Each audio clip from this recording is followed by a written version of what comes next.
Madame, Monsieur, bonsoir. Chaque vendredi soir, désormais, Question d'actu va s'arrêter sur les déclarations phares de la semaine. Un épisode hebdomadaire qui décortique pour vous les mots du pouvoir.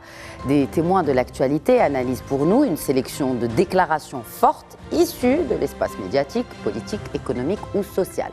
On explorera la mécanique du langage politique, de ses impacts, ses stratégies ou encore ses dérives, mais aussi et surtout ses effets sur l'opinion publique. À travers ces échanges, c'est une lecture critique et plurielle de l'actualité qui se dessine, portée notamment par la parole de celles et ceux qui la vivent, l'analysent et donc la partagent avec nous.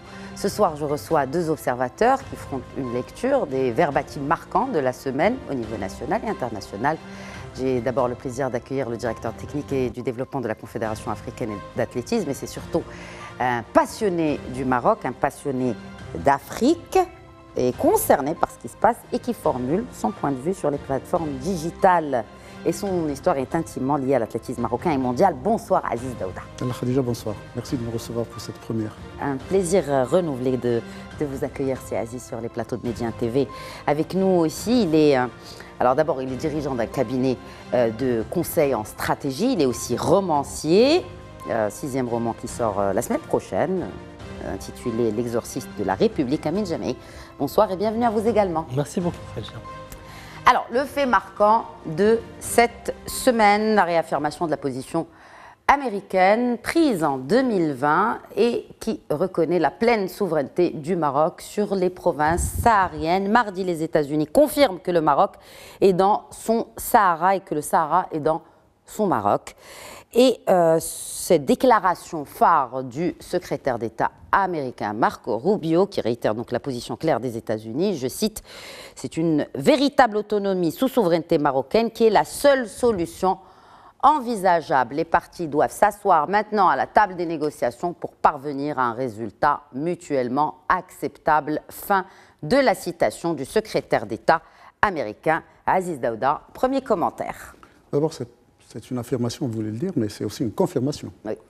Et moi, c'est cet aspect-là qui m'a interpellé, c'est que les propos sont clairs, nets, et qu'il n'y a aucune ambiguïté, parce que pendant peut-être le mandat démocrate, peut-être qu'il y avait une certaine ambiguïté, que des fois les mots n'étaient pas à leur place, etc. Et donc ça laissait un espace à nos adversaires pour pouvoir placer quelque chose. Mais là, c'est clair, c'est confirmé, il n'y a plus aucun doute là-dessus. Et la question qui se pose maintenant, c'est qu'il y a une interprétation de ce qu'on appelle les partis. C'est qui ces partis? Y en a-t-il 2? Y en a-t-il 4?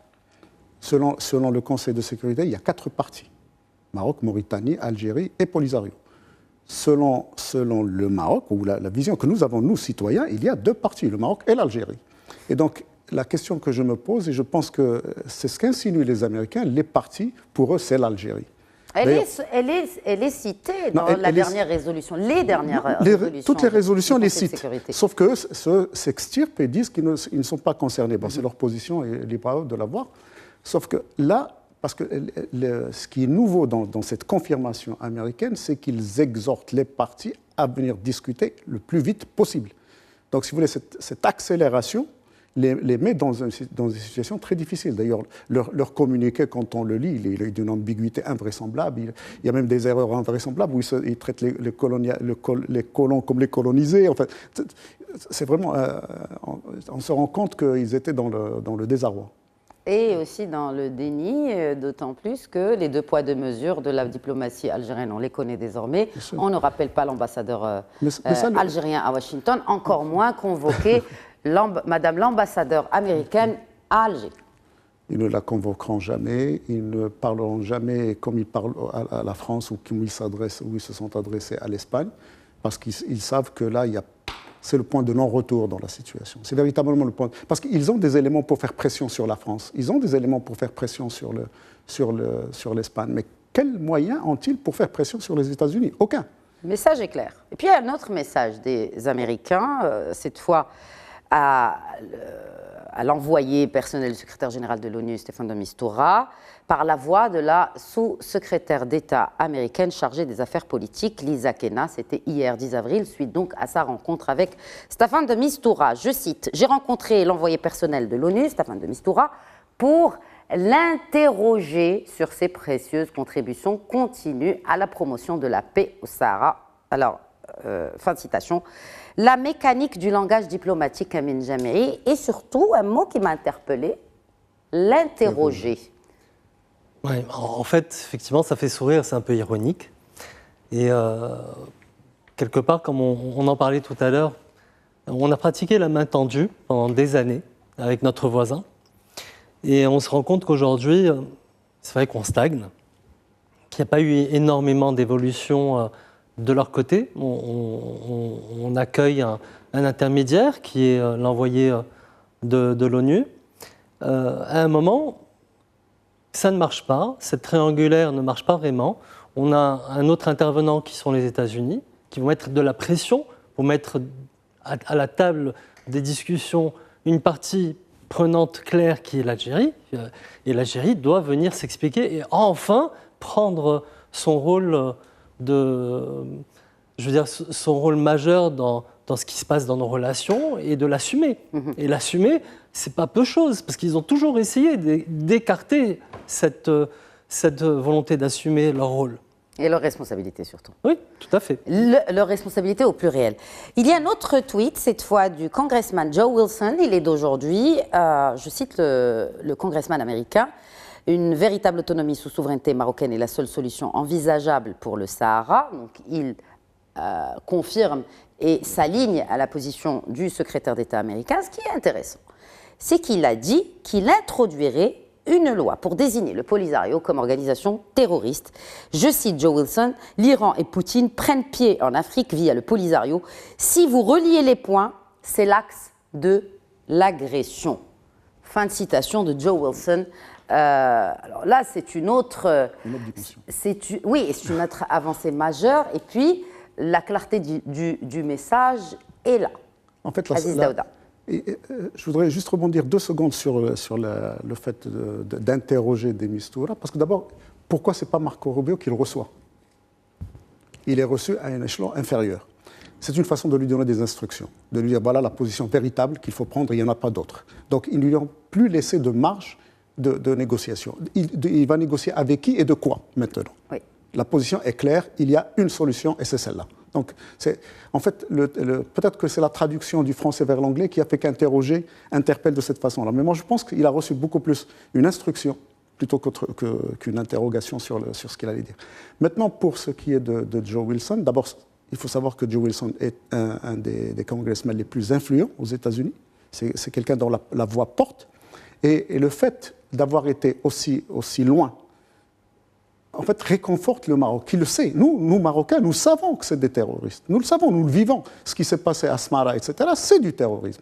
Mais le Maroc n'a jamais voulu franchir ce pas, laissant justement, mettant la communauté internationale à témoin. Et c'est maintenant de la communauté internationale qui vient, et pas de n'importe quelle communauté, du leader de la communauté internationale, puisque c'est un Américain des plus influents qui, pour la première fois, ose le dire et veut introduire une loi. Et vous savez, si demain cette loi est votée par le Congrès, qui par la suite dans le monde pourra dire que le Polisario n'est pas terroriste? Le Polisario sera classé parmi les organisations terroristes. Et ce sera fini pour... Maintenant, le problème, il va être vécu par les autres de ce terrorisme. S'ils continuent à les supporter... c'est clair. Amin Jamiri. Ils ne pourront plus les supporter. Ils ne pourront plus les supporter. C'est clair, parce que si on s'amuse à aller dans ce contexte, on peut parler de financement du terrorisme. On sait que le budget de l'État algérien est de 7 milliards de dollars annuellement qui sont reversés à leurs bras armés local. Et donc on se retrouve dans des contextes de langage un peu plus difficiles à assumer pour eux. Alors, on clôt ce chapitre donc qui a été l'un des... C'est une bonne semaine pour le Maroc. Marquants. C'est une excellente semaine pour le Maroc. Alors, justement, parlons de Maroc, l'actu nationale a aussi été rythmée. Et là, c'est une moins bonne nouvelle. Elle a été rythmée par l'attaque cybernétique inédite, historique, sans précédent, et qui a ciblé pas moins que la Caisse nationale de sécurité sociale, la CNSS, et les données personnelles, confidentielles, bancaires, coordonnées, dossiers médicaux. La liste est longue, bien sûr, la liste est longue, sans oublier les salaires, bien évidemment, des 2 millions de salariés qui se sont retrouvés sur le dark web en un premier temps, et ensuite sur les réseaux sociaux. C'était mardi. Jeudi, Le gouvernement réagit par la voix de son porte-parole, Mustafa Beitas. Je cite le porte-parole du gouvernement marocain. Ces attaques cybernétiques sont, sans nul doute, une tentative de nuire aux percées diplomatiques successives du royaume relatives à la cause nationale. Fin de citation. Alors, d'abord, peut-être un commentaire sur Amin Jammeh, absence de communication, échec de communication de crise. Disons que ça a été violent, donc le temps de se rendre compte que le mal a été fait, ça prend du temps et ça prend du temps aussi de comprendre qui doit assumer la chose. C'est pas évident. Je veux dire, les salaires et les rémunérations et tout ce qu'a la CNSS comme données, finalement, c'est quelque chose d'extrêmement sensible au regard de chaque citoyen au Maroc. On n'est pas en train de parler de choses qui se passent à l'étranger et une catastrophe qui se produit ailleurs. Non, c'est chez nous, ça affecte chacune des personnes qui sont affiliées dans la caisse. Alors en termes de communication, oui, bien sûr qu'on aurait pu beaucoup mieux communiquer. Je pense que la caisse n'était pas prête, mais je ne pense pas qu'elle ait été prête aussi à ce que ce type d'incident arrive. Il n'y a pas que la caisse qui est concernée. La CNDP aussi, la DGSSI. Alors, je ne suis pas... Enfin, moi, je pars du principe que le CNDP a fait un premier travail de fond, qu'il a commencé à être très pédagogue avec toutes les institutions pour essayer de faire en sorte qu'on soit un peu plus regardant dans notre cybersécurité et dans les façons de faire. Et je pense que le CNDP devrait prendre beaucoup plus d'ampleur maintenant qu'on sait que ça peut arriver. Je pense que que justement cette structure doit, au-delà de la pédagogie et des lois, va devoir aussi s'armer pour pouvoir aider cette transition. Parce qu'on a été attaqué une fois, on le sera encore plus souvent. Ce n'est pas la première fois qu'on a été attaqué. Les banques ont été attaquées, d'autres institutions ont aussi été attaquées. Média TV a subi des cyberattaques, je veux dire. Mais là, nous sommes en train de parler quand même de 2 millions. Mais c'est pas la même chose. Voilà. C'est pas la même chose parce que dans les banques, ou quand on a un hacker qui attaque une banque ou qui attaque une société, c'est pour en extraire des documents ou des informations qu'il va utiliser à son profit d'une façon ou d'une autre. Là, on a une attaque qui est faite pour faire mal. On prend des informations, on les divulgue au niveau d'un pays, c'est uniquement pour créer la zizanie. Et c'est deux choses différentes. On est plus dans du cyberterrorisme que dans du hacking pur et dur. Oui. Alors, cette Commission nationale de la protection des données personnelles s'est également exprimée par la voix de son président, Omar Serrouchni, qui dit qu'il faut prendre très au sérieux ce qui nous arrive. C'est ce qu'il a déclaré à nos confrères du 360. Il a déclaré aussi qu'il faut prendre que c'est parce que le code de la route est respecté que nous traversons la rue en confiance et c'est parce que nous aurons une loi adéquate sur le digital que nous y circulerons en confiance. Fin de citation. Aziz Daouda, la loi va-t-elle suffire à rétablir la confiance ébranlée par cette cyberattaque inédite? C'est le rôle même d'une loi que de mettre des garde-fous déjà et de définir les choses, ce qu'est la sécurité digitale, etc. Parce qu'il y a beaucoup de confusion là-dessus. Vous savez, par le passé, dans une entreprise, une administration, il suffisait d'avoir un gardien devant la porte, de fermer à clé, de mettre les dossiers dans un coffre et la sécurité était assurée. Aujourd'hui, ça n'est plus suffisant parce que les dossiers ne sont plus matérialisés, ils sont quelque part dans un cloud, dans ceci ou dans cela, et passent par 36 000 processeurs, 36 000 possibilités informatiques de pouvoir les attaquer, de pouvoir les récupérer. Et la CNDP, Omar est très bien placé pour le savoir et pour le dire, œuvre depuis son existence, à amener les gens à prendre conscience de l'importance de la chose. Mais avons-nous, au niveau des décideurs même, des ministères, de la CNSS aujourd'hui, et demain peut-être d'un autre organe, avons-nous véritablement pris conscience de cette nouvelle donne? Parce que c'est de ça qu'il s'agit. Parce que maintenant, ce qui est fait, le mal est fait. Les données sont sorties, les gens les ont fait circuler, ça a créé de la zizanie, comme ça a été dit précédemment. Mais maintenant, comment sortir de cette situation? On ne peut sortir de cette situation qu'en prenant conscience véritablement de l'importance de la chose. C'est ce que dit Omar. Et il faut que, au niveau le plus poussé de l'administration marocaine et des entreprises marocaines, qu'on comprenne qu'on ne joue pas avec ces choses-là. Or, aujourd'hui, malheureusement, force est de constater qu'il y a beaucoup de pseudo-spécialistes, on entend des vertes et des pas mûres, de gens qui parlent d'intelligence artificielle, de ceci, qui se mêlent les pinceaux et qui véritablement donnent l'impression que quelque part, on n'a pas pris conscience de l'importance de la chose et de ce qu'elle peut représenter comme danger pour l'État marocain. Parce que maintenant que vous avez diffusé ce genre d'informations, et si demain une autre institution encore plus sensible que la CNSS était attaquée et que des données soient divulguées, vous vous rendez compte que c'est la sécurité même du pays qui est remise en question et en jeu. Alors, puisque nous sommes là, on décortique aussi le langage et la mécanique de la politique ou de la communication aussi. Un commentaire sur le communiqué de la CNSS. C'est un communiqué d'impuissance. En fait, ils ont voulu minimiser la chose et dire, bon, parce que ça a même été dit que les données n'étaient pas précises. Et puis dire que les personnes qui partagent les données fuitées ou falsifiées risquent d'être exposées à des conséquences judiciaires. Oui, parce que c'est interdit par la loi aussi. Il faut savoir que c'est interdit. Je n'ai pas possibilité, la loi m'interdit de diffuser des informations qui vous concernent, vous, personnellement. Par exemple, si jamais un document me tombait entre les mains et qu'il s'agissait de vous, je n'ai pas le droit de le diffuser. Parce que le partager, c'est le diffuser. Oui. Donc pour ça, ils ont raison.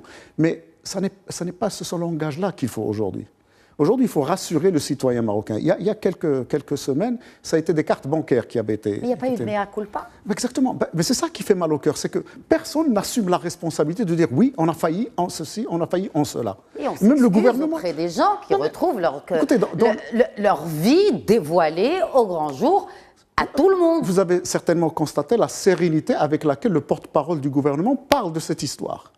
Il en parle comme si c'était le kilo de tomates qui allait coûter 2 dirhams de plus demain. Alors qu'il s'agit de données de gens qui aujourd'hui sont attaqués dans leur intimité. Vous savez, lésés. Bien sûr. D'ailleurs, le patron de la CNDP l'a dit, les gens qui désirent entamer des poursuites judiciaires... Bien sûr, et ils en ont le droit. Ils en ont le droit. Bien sûr, ils en ont le droit et ils gagneront. Et la CNSS va se porter mal avec ça. Parce que, écoutez, quand je m'abonne à la CNSS, on me demande des données. Je suis obligé de les donner, parce que c'est comme ça qu'ils vont traiter mes dossiers. Mais ils sont, de l'autre côté, ils doivent m'assurer ma sécurité. Mais la loi, est-ce qu'elle va rétablir la confiance juste pour clore ce dossier? Alors, si elle est poussée comme le veut Omar Sarrouchni, parce qu'il y a beaucoup de résistance à cela aussi. Vous savez, il y a beaucoup d'administrations qui doivent donner... Vous savez, pour qu'une loi soit adoptée au Maroc, elle passe par plusieurs départements, etc. Et il y a des gens qui résistent. Malheureusement, par méconnaissance de la chose. Peut-être un dernier commentaire avant de commenter une autre actualité, surtout un autre tweet, Amine Jamei, ou est-ce que peut-être votre avis aussi sur cette affaire? Honnêtement, je veux dire, moi je serais curieux de savoir ce qui s'est vraiment passé. L'enquête est en cours.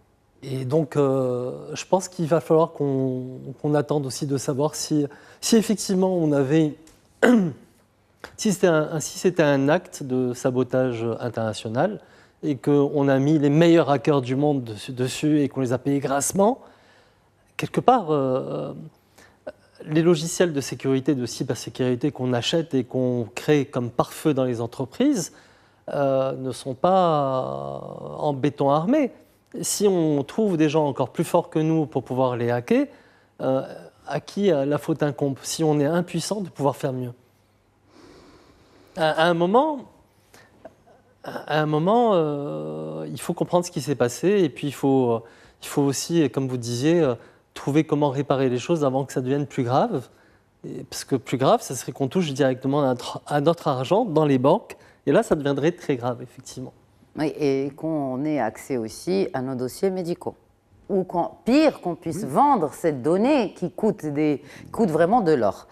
Actualité internationale, c'est l'inquiétude dans les milieux d'affaires, dans les 4 coins de la planète, depuis ce 2 avril où le président américain a annoncé cette fameuse grille tarifaire sur donc les nouveaux tarifs douaniers.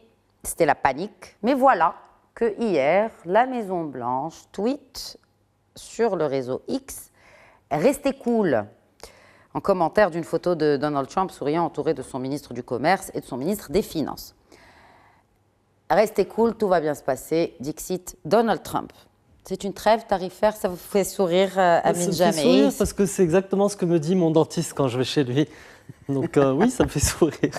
Est-ce que ça veut dire que, est-ce que ça veut dire que c'est... Non, mais il a annoncé la trêve tarifaire. Est-ce que c'est un rétropédalage? Sauf pour la Chine, parce que là, pour le coup, c'est la surenchère tarifaire, si je puis me permettre l'analogie. C'est l'escalade, la surenchère tarifaire mutuelle. D'un côté, Trump annonce, la Chine lui répond, et on rajoute, et Moi, j'aimerais comprendre pourquoi tout ça, déjà, à l'origine. Pourquoi? Parce que je me demande si tout le monde, même au niveau de son cabinet et de son staff, savent pourquoi ça se passe comme ça. Je n'en suis pas certain. J'ai essayé de faire preuve d'empathie et de me mettre dans sa peau en me disant, mais finalement, pourquoi j'augmente tous ces tarifs douaniers? Est-ce que c'est pour créer un peu plus de bien-être chez moi, dans mon pays, et de créer plus d'emplois? C'est ce qu'il semble affirmer. OK. Mais le faire en sachant que ça va peut-être produire quelque chose sur le court terme, mais qu'à moyen terme, je veux dire, les autres pays qui sont en face, les 180 pays qui sont en face, vont s'organiser, ne peuvent pas se laisser abattre par des barrières douanières aussi fortes, vont s'organiser en faisant en réarrangeant l'économie internationale. Mais après, c'est une trêve, c'est-à-dire qu'il a suspendu... Non, mais à l'origine, pourquoi il a fait ça? Alors, à l'origine, pourquoi il a fait ça? Selon certains observateurs, ce sont les marchés financiers qui sont visés pour que les investisseurs se détournent des marchés des actions. On l'a vu, tous les marchés financiers ont craché, littéralement, après cette décision. Et donc, automatiquement, les investisseurs se tournent vers les obligations, ce qui fait baisser les taux de l'endettement américain. OK. Donc, si on regardait un peu plus largement, Donald Trump a l'obligation de refinancer son économie. Oui. Et donc, ce ne sont pas finalement les tarifs commerciaux qui sont visés, mais à une échelle beaucoup plus large et dont l'économie américaine, dont la survie de l'économie américaine dépend. Mais quand on utilise un levier aussi énorme, on s'attend à des conséquences énormes. Oui, si on le maintient. Alors justement, si c'était juste un coup de poker, et qu'on lève ces droits de douane en sachant pertinemment qu'on va les rebaisser et que ça va être juste un levier pour négocier. Si on fait ça, ça rend le président des États-Unis, ça lui donne un caractère un peu paternaliste, du style, vous les enfants, si vous ne faites pas ce que je vous dis, je vais vous punir. Et oui, je veux dire, moi c'est comme ça qu'on élève nos enfants, en leur promettant le pire s'ils ne rangent pas leur chambre, et en sachant qu'on va jamais le faire. Oui. Donc quelque part, il y a un côté paternaliste qui se dégage. Maintenant, derrière ça, s'il a une idée encore plus ingénieuse qu'on ne connaît pas, peut-être que l'histoire nous le dira. Mais moi, je juge factuellement, il y a eu un chaos qui s'est installé, une incertitude globale. Même les meilleurs économistes au niveau mondial n'osent même plus commenter parce qu'ils ne savent pas du tout où c'est que ça part. Tout le monde se focalise sur une seule chose. Ça s'est calmé parce qu'il a dit que finalement on ne le fera que pour la Chine pour l'instant. Oui. Mais on oublie le pourquoi. On se focalise que sur finalement ça s'est calmé. Oui. On aime aux commentaires pour qu'on fasse le dernier commentaire sur la dernière déclaration. Je pense qu'il faut revenir. Elle concerne le sport. Hein. Oui, d'accord. Je m'y attendais. Oui. Non, il faut revenir à l'origine de toute cette histoire. C'est qu'aujourd'hui, la dette américaine est colossale. C'est ça. Et il faut la financer. Et M. Trump et son administration n'ont rien trouvé de mieux que d'aller dans la niche de la fiscalité douanière pour puiser un peu plus d'argent pour pouvoir faire face à la difficulté financière que vivent les États-Unis, parce que leur dette, ce n'est pas les quelques millions de dollars du Maroc, c'est des milliers, c'est des milliards de dollars. Donc c'est beaucoup d'argent. C'est énorme. C'est énorme. Donc à première vue, il paraissait que c'était possible, en augmentant ce qu'ils appellent les tarifs, que les gens allaient payer, se taire, etc. Et la façon dont il l'avait annoncé, l'autorité qu'il avait utilisée, il pensait que les gens allaient être intimidés. Les gens n'ont pas été intimidés. Aujourd'hui, pourquoi il a reculé? Il n'a pas reculé parce que les marchés financiers ont vacillé. alors qu'il est accusé aujourd'hui, vous savez qu'il est accusé pour déni d'initié, parce que certains de ses proches se sont enrichis en quelques jours. Non, ils ont perdu surtout 300 milliards de dollars. Non, ils ont perdu, mais il y en a qui se sont enrichis en 24 heures.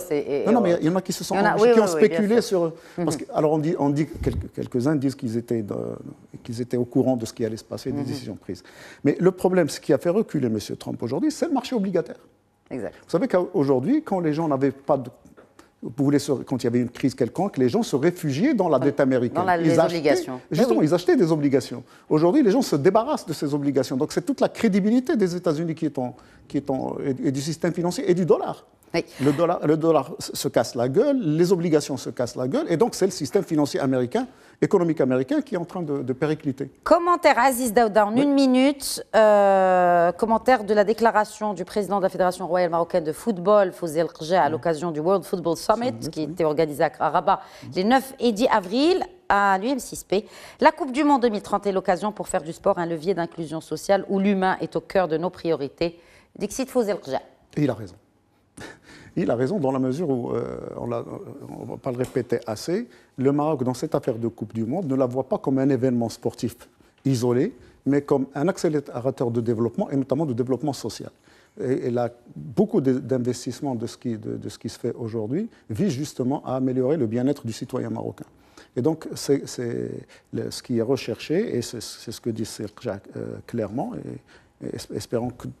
Parce qu'il faut qu'on travaille tous dans ce sens, que tout le monde s'y mette.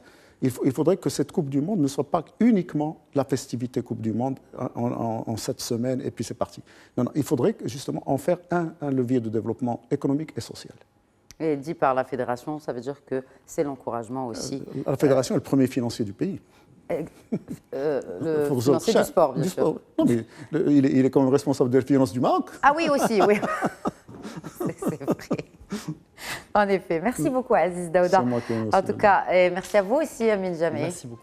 Voilà, nous avons tenté de choisir, en tout cas, les déclarations phares et les décortiquer, les analyser pour vous lors de cet épisode de questions d'actu spécial, donc Verbatim, de la semaine. Merci pour votre fidélité à cette émission. Très bonne soirée.